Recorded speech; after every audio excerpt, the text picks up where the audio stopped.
24 জুলাই গণ-অভ্যুত্থানে আহত হয়েছেন হাজারো মানুষ। ফ্যাসিস্ট সরকারের দমন পীড়ন আর নির্যাতনে কেউ বা হারিয়েছেন হাত, কেউ বা পা, আবার কেউ হয়েছেন দৃষ্টিহীন। একমাত্র উপার্জনক্ষম ব্যক্তির এমন অবস্থায় দিশেহারা অনেক পরিবার। সাভারে রয়েছেন এমনই কয়েকজন আহত জুলাই যোদ্ধা। সাভার প্রতিনিধি মোহাম্মদ আজিবুদ্দিনের সহযোগিতায় তাদের দুর্দশার খবর জানাচ্ছেন জুবাইর রহমান।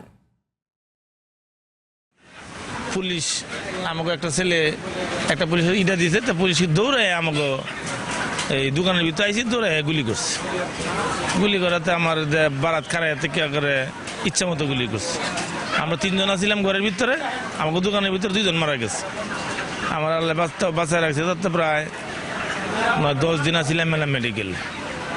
প্রায় আমার 8 লক্ষ টাকা খরচ হয়েছে। খরচ হওয়ার পরে মনে করেন এই পর্যন্ত দেনা বেনা করে খরচপাতি করছি। অনেক কষ্ট দেয় দিন যাইতেছে। কিছুরকম করে মনে করেন চলাফেরা কষ্ট হয়। প্রতিদিন 1500 ওষুধ লাগে আমার। সাভারের মুরগি ব্যবসায়ী হেলাল এভাবে বলছেন গত বছর জুলাইয়ের ভয়াবহ দিনের কথা। তার মতো সাভারে আরও কয়েকজন জুলাই যোদ্ধাকে বরণ করে নিতে হয়েছে পঙ্গুত্ব, হারাতে হয়েছে কর্মক্ষমতা, দিশেহারা তাদের পরিবার। 20 জুলাই ইসরাইল হোসেনের ডান হাতের কনুই গুঁড়িয়ে দেয় পুলিশের গুলি, পেটেও লাগে গুলি তার। ব্যবসার জন্য ঋণ নেওয়া 20 লাখ টাকা খরচ হয়ে গেছে চিকিৎসা করাতে। আন্দোলনকারীরা পিছনে দৌড়াতে পুলিশ চলে আসছে, প্রায় 20-25 জন আইসে আমাদের ভিতরে যায় এলোপাতারি গুলি।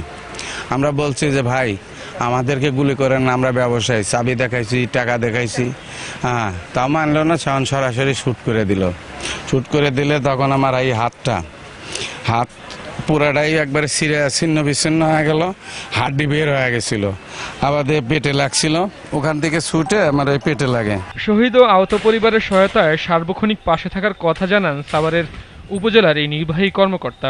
শহীদ পরিবারের জন্য এবং আহতদের জন্য যখন যেটা করা লাগে সরকারের পক্ষ থেকে যে তাদের প্রতি যে উপহার আসবে সেটা হলো যে আমরা যথাযথ সময়ের মধ্যে আমরা পৌঁছে দিব এবং তাদের উপজেলা প্রশাসনের পক্ষ থেকে যে ধরনের সহযোগিতা প্রয়োজন এবং আমাদের উপজেলা প্রশাসনের পক্ষ থেকে করা সম্ভব সবটুকুই তাদের জন্য আমরা করতে চাই এবং ভবিষ্যতে করব।